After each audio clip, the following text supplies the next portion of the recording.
दोस्तों नमस्कार। आज मैं भारत के सामाजिक ढांचे पर थोड़ी सी बात करना चाहता हूँ। सिर्फ 2 या 3 मिनट के 4 मिनट के वीडियो हैं ये। इनको आप ध्यान से सुने और पूरे सुने, क्योंकि ज्ञानवर्धक वीडियो हो तो मनोरंजक भी हो जाता है। भारत में जाति व्यवस्था आज से 20,000 साल पहले से या 30,000 साल पहले से, जब महाराज मनु ने जाति व्यवस्था दी तो उसमें कोई दोष नहीं था। उन्होंने जाति व्यवस्था इस आधार पे दी कि जिस बच्चे में जैसा गुण हो उसको उसके अनुसार आप काम दे दो। मान लीजिए कोई बच्चा आपका बहादुर है, हिंसक है, तो उसको सैनिक बन जाना चाहिए। मान लीजिए आपका बेटा कोई पढ़ने में होशियार है, तो उसको ब्राह्मण बन जाना चाहिए, शिक्षक बन जाना चाहिए।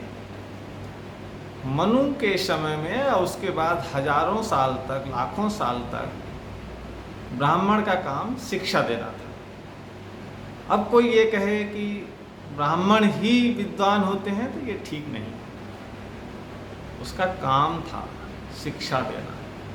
इसी तरह से क्षत्रिय का काम है सुरक्षा करना, सुरक्षा के बंदोबस्त करना, सुरक्षा के इंतजाम करना। अब इसमें आप कहोगे नहीं क्षत्रिय विद्वान होते हैं, तो वो ठीक नहीं। इसी तरह से खेती किसानी करने वाला मेहनती आदमी होता है, पर वो पढ़ना लिखना नहीं जानता, बहादुर भी नहीं होता, तो उसको खेती किसानी का काम नहीं किया। कुछ उन्हीं में से ऐसे बच्चे होते हैं जो गंदे रहते हैं, काम करना पसंद नहीं करते हैं। इस तरह के चरित्र वाले लोग जो है वो साफ सफाई के कामों में लगा दिए गए। इसमें उनका कोई दोष नहीं है। अगर उनका बच्चा कोई विद्वान पैदा हो तो वो ब्राह्मण का काम कर सकता था। अगर उनका बच्चा एक, जिसे हम आज दलित कहते हैं या अछूत कहते हैं, यदि उनका बच्चा कोई बहादुर है तो वो क्षत्रिय बन सकता है। हमारे भारत की प्रॉब्लम ये है कि किसी अच्छी चीज़ को किसी बुरी चीज़ में ढाल दिया जाता है, फिर उसको परंपरा बना दिया जाता है या उसको प्रचलन बना दिया जाता है। बस हम लोग यहीं आके मार खा जाते हैं। जब व्यापार में एक बच्चा होशियार है, उसकी कैलकुलेशन अच्छी है, उसका व्यवहार अच्छा है, तो आपने उसको व्यापारी बना दिया। व्यापारी के किसी बच्चे में बहादुरी है, थोड़ा सा हिंसक है, थोड़ा सा फुर्तीला है, तो आपने उसको क्षत्रिय बना दिया। मनु ने ये दिया था।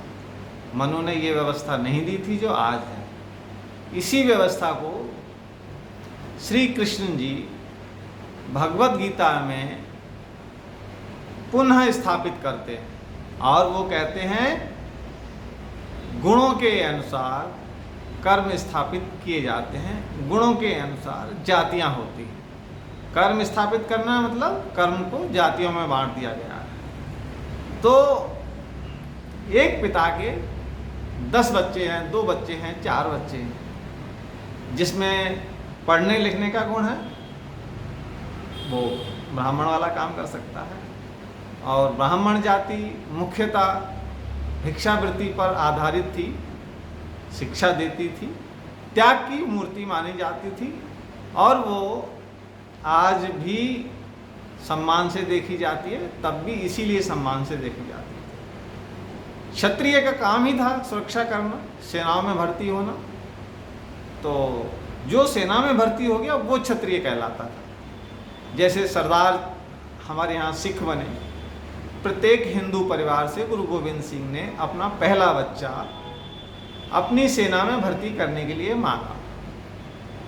तो उनका नज़रिया था कि किसी भी दंपत्ति का, माता पिता का जो पहला बच्चा होता है वो बहादुर होता है, हृष्ट-पुष्ट होता है। इसलिए उन्होंने सिख कौम की जब स्थापना की, हर हिंदू से अब उनका पहला बच्चा, शादी के बाद जो पहला बच्चा आपका होगा वो सरदार बनने के लिए आप उसको गुरु गोविंद सिंह को सौंप देंगे। उस बच्चे की शिक्षा है, उसकी ट्रेनिंग है, लालन पालन है, वो गुरु गोविंद सिंह करते थे। ऐसा नहीं कि पैदा होते ही जब उसका बचपना बीत जाता था, उसकी शिक्षा हो जाती तब उसको वो लेते थे। तो ये जो आज की शिक्षा आधारित हमारा जो जीवन है, उसमें थोड़ा सा बदलाव करना होगा। अगली कड़ी में मैं आपको बताऊंगा शिक्षा कैसी होनी चाहिए। नमस्कार।